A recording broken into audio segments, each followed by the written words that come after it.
Good morning.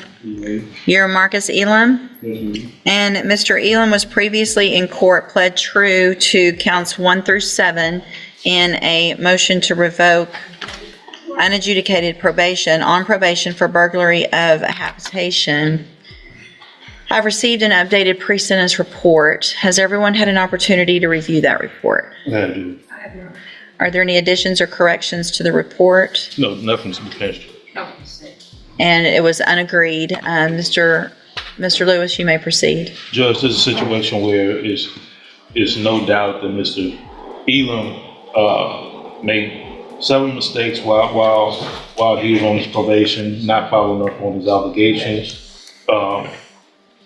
After speaking with him, he's been in custody this length of time here. He is definitely, from what he's telling me, willing and wanting to comply with the. Notice this, Marcus is apologizing, but apologies alone don't erase missed check-ins, new charges, and months of disappearing. In court, actions weigh heavier than words. Court's orders and feels as though he could successfully complete his probation given that opportunity. He understands that his mistakes, has definitely been costly and put him in this decision. He understands that's totally on top of him. And of course, he would like to address the court as well as far as his plans for the future, Judge. All right, go ahead. Yes, ma'am. I'm sorry for my actions that I did when I was on probation.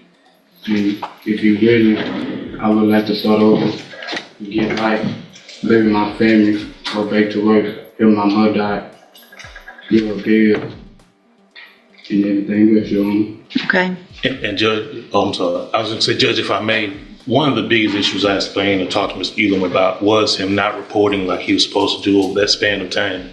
And he expressed to me that at that time he was dealing with the death of his grandmother, as far as I think she was a big part of his support system.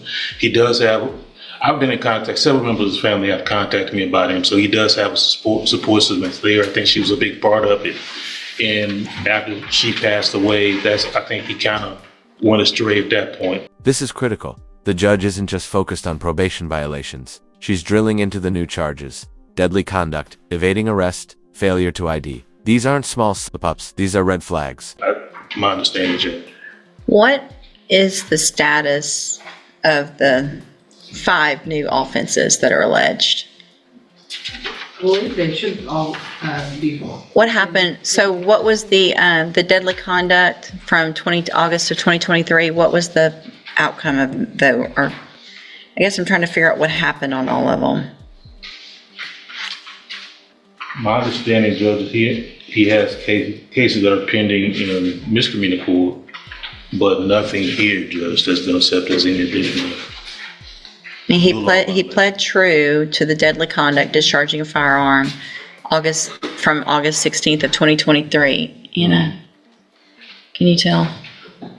I'm sorry, Judge, I didn't look him up after he pled through.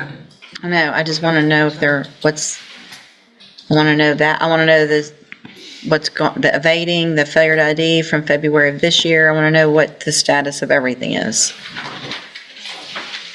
Days of obstruction in 2023 that was dismissed. Birthday gentleman.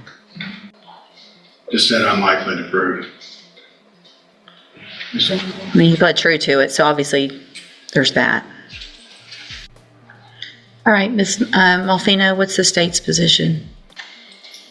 Judge, I'm kind of torn on him. Obviously, the concern is the length of time he absconded. I mean, it wasn't just a month or two. They looked for him for almost 2 years, a year and a half at least. And in that interim time period, regardless of them having been filed or refused or whatnot by the intake division, he has pled true to at least the 2 years on the run, that's not probation, that's vanishing. Imagine thinking the system would just forget about you while felony charges are hanging over your head. court standard of having committed all of those new offenses while on probation, although he has no felony convictions. It looks to me like you ordered him to ISF cognitive in 23. Mr. Lewis had made mention that he never went. I don't know if they didn't have a bed for him and eventually he timed out of that, or something happened and the new offenses came up and they would take him. I think when he had the prior MTRP, I don't know if it was at the new case or a prior MTRP, I'm not sure, but ISF was ordered But at some point, I guess I bet he timed out or something because he was released from the jail. Do you have a record of that? He hasn't been. He wasn't able to due to pending legal issues at the time, and he was ordered to complete moral recognition therapy in lieu of, but he never. So it was the new offenses that were holding him up. Correct. You get an opportunity to be on probation for a burglary of a habitation, and I want everybody to make sure I've got this right.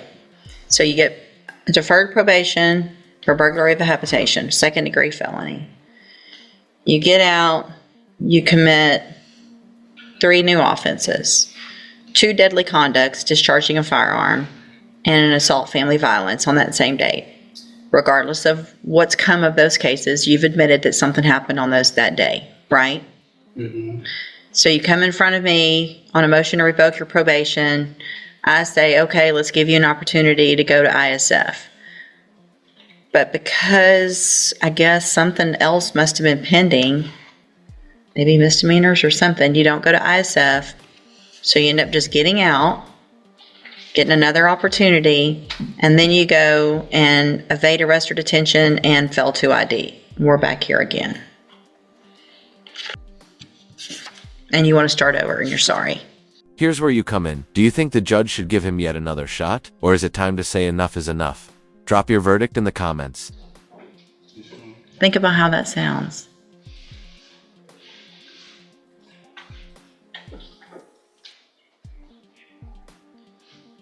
And you just quit going for 2 years, a year and a half, year and 7 months. You just think you were going to get to be out and we were going to forget about you? You know? I mean, how old are you now? 23. 23. You started this when you were 19. Feel like you're not taking advantage and you're not growing up and making better decisions. And I think this guy has tried to work with him when he would show up to work with her. So, I mean, I don't object to revocation judges and these opportunities that we've given them. I mean, I don't know that it makes sense for me to do anything else. And it's just so frustrating, honestly, for me, for the young people to keep coming in here with offenses that have to do with shooting. While you're on probation for a felony, you're shooting. Then you get out again and you violate again and you take off. So I can't give you a 4th shot. That you've had your shots. And there it is, 6 years locked in. A harsh reminder, probation isn't a free pass. Blow your second chance, and the court won't hesitate to close the door. I'm going to find that you entered your pleas of true to counts 1 through 7 freely and voluntarily. Find those counts true. Find sufficient evidence to find you guilty, and at this time find you guilty of burglary of a habitation. I'm going to sentence you to a term of 6 years in the institutional division of the Texas Department of Corrections. You will receive credit on that sentence for any time that you've been in custody that the law gives you the right to receive. I'm going to hand you the trial court certification that shows this was not an agreement. You need to sign that and you'll get a copy of it. You do have some rights to appeal. You can talk to Mr. Lewis about that. I'm also handing you a written admonishment regarding your ineligibility to possess a firearm or ammunition. Because of the judgment entered against you, you're ineligible under Texas law to possess a firearm or ammunition. Possession of a firearm or ammunition could lead to charges against you. Firearm is a legal term, and you should read the written admonishment I provide you to see what devices qualify as a firearm. If you have questions about the laws that make you ineligible to possess a firearm or ammunition, or about how long that lasts, you can talk to Mr. Lewis. Good luck to you. You can go back with the bailiff.